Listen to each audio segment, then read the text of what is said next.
Coba teman-teman buka firman Allah di dalam surat Al-Qasas, kisah Nabi Musa, ayat 23 dan 24. A'udzu billahi minasy syaithanir rajim.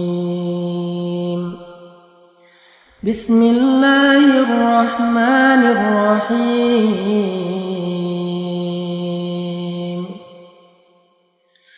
Walamma warada ma'a Madyan wajada 'alaihi ummatan minan nasi yasqun wa wajada min dunihim imra'atayn tazudan qala ma khatabukuma qalata la nasqi hatta yusdira ar-ri'a wa abuna shaykhun kabir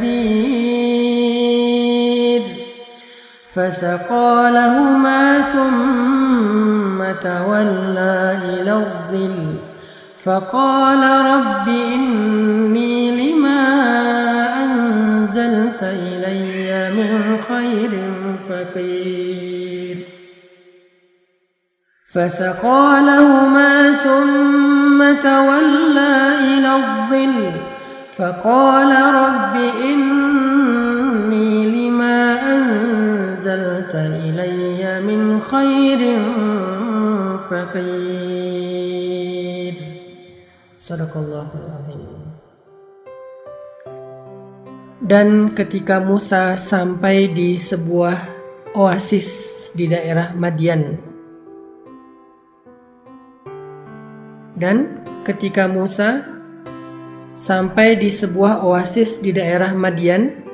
Madyan itu kalau sekarang adalah kawasan Yordania, maka Musa mendapati di oasis itu sekelompok orang sedang memberi minum kepada ternak mereka. Lalu Musa melihat di belakang sekelompok orang itu ada dua perempuan yang sedang menunggu. Lalu Musa datang kepada mereka berdua dan bertanya, "Ma khatbukuma?" Apa masalah kalian yang bisa saya bantu?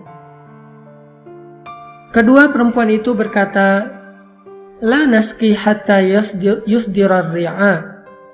Kami tidak bisa memberi minuman ternak-ternak kami sampai para penggembala itu selesai dengan urusan mereka. Wa abuna shaykhun kabir. Dan ayah kami adalah orang yang sudah tua dan tidak mampu memberi minuman kepada ternak. Fasaqā lahumā thumma tawallā ilā adh-dhill. Maka Musa pun membantu kedua perempuan itu untuk memberi minuman ternak mereka. Kemudian Musa beristirahat di bawah sebuah pohon. Faqala, lalu dia berdoa, "Rabbi, inni lima anzalta ilayya min khairin faqir."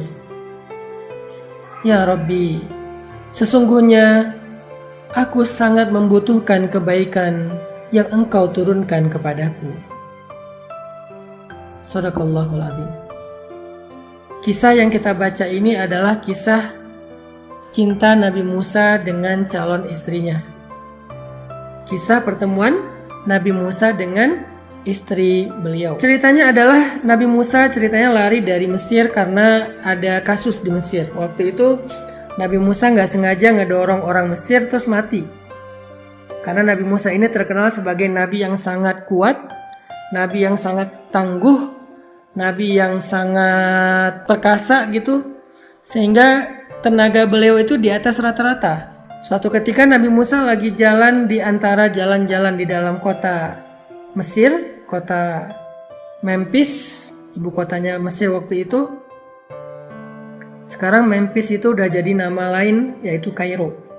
Lagi jalan-jalan di Kairo, tiba-tiba Nabi Musa ngelihat ada dua orang laki-laki berantem yang satu budak, yang satu orang merdeka. Budak ini Bani Israel, yang merdeka itu orang Mesir atau Egyptian, orang Kipti. Ketika mendekat ternyata orang Kipti ini arogan. Orang Kipti ini sombong. Dia memperlakukan Bani Israel secara gak fair. Sehingga Nabi Musa mengingatkan dia, menasihati dia, tapi dia gak terima. Akhirnya dia mencoba untuk memukul Nabi Musa. Nabi Musa pun menahan diri dengan cara mendorong. Pas didorong sama Nabi Musa mungkin gak sengaja terlalu keras. Orang itu tiba-tiba jatuh dan mati. Sehingga gara-gara gak sengaja membunuh orang Kipti, Egyptian, akhirnya Nabi Musa menjadi buron. Dikejar-kejar sama militer Fir'aun di Mesir. Maka Nabi Musa pun lari keluar dari Mesir, tapi gak tahu mau kemana. Karena sebelumnya Nabi Musa belum pernah keluar dari Mesir. Apa kata Nabi Musa ketika keluar dari Mesir? Rabbi, asa ayyahdiyani sawa as-sabil. Semoga Tuhanku akan memberiku petunjuk kepada jalan yang lurus. Jadi Nabi Musa mengawali perjalanannya dengan doa safar. Nah, ketika Nabi Musa sampai di daerah Madian, setelah perjalanan beberapa hari, Nabi Musa jalan kaki dengan bekal yang seadanya, pakaian seadanya, gak pakai kendaraan. Kebayang gak capeknya jalan dari Mesir sampai ke Yordania jalan kaki sendiri, bekal seada-adanya, namanya juga lari mendadak. Mungkin cuma bawa beberapa butir korma sama air seadanya. Sehingga Nabi Musa melakukan perjalanan yang sangat melelahkan. Sampai di Madian, Nabi Musa melihat sebuah oasis. Oasis itu kalau di tengah padang pasir adalah harapan. Ketika Nabi Musa sampai di oasis, Nabi Musa melihat ada sekelompok para penggembala sedang memberi minuman ternak mereka. Dulu tuh satu gembala itu bisa punya 100 ekor onta, 100 ekor domba. Mereka punya ternak yang banyak, satu orang penggembala. Dan ini ada beberapa orang penggembala yang lagi ngantri ngasih minum ternak mereka.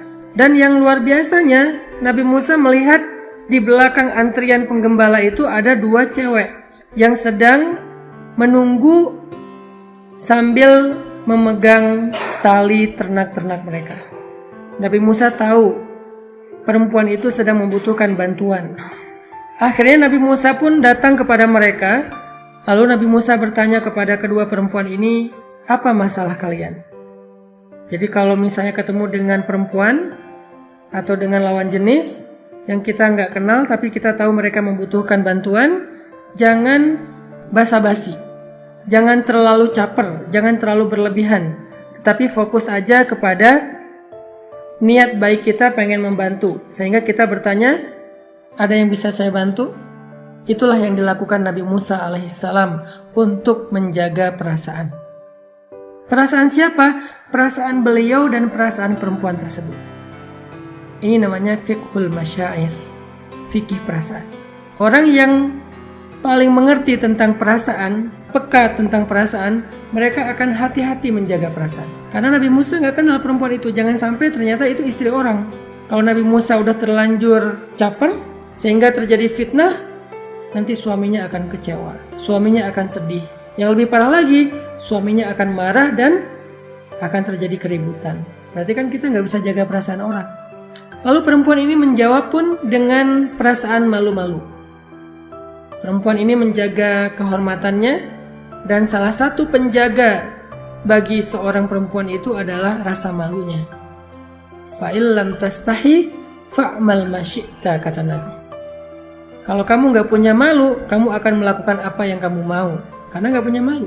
Gak ada lagi penjaga, gak ada lagi yang menghalangi. Sehingga seorang perempuan, walaupun sama dengan laki-laki juga harus punya rasa malu, tapi perempuan harusnya lebih besar rasa malunya, karena rasa malu itulah yang menjaga dia. Karena rasa malulah dia akhirnya menutup aurat. Karena rasa malulah akhirnya dia membatasi pergaulan. Karena rasa malulah akhirnya dia tidak berlebihan dalam sikap.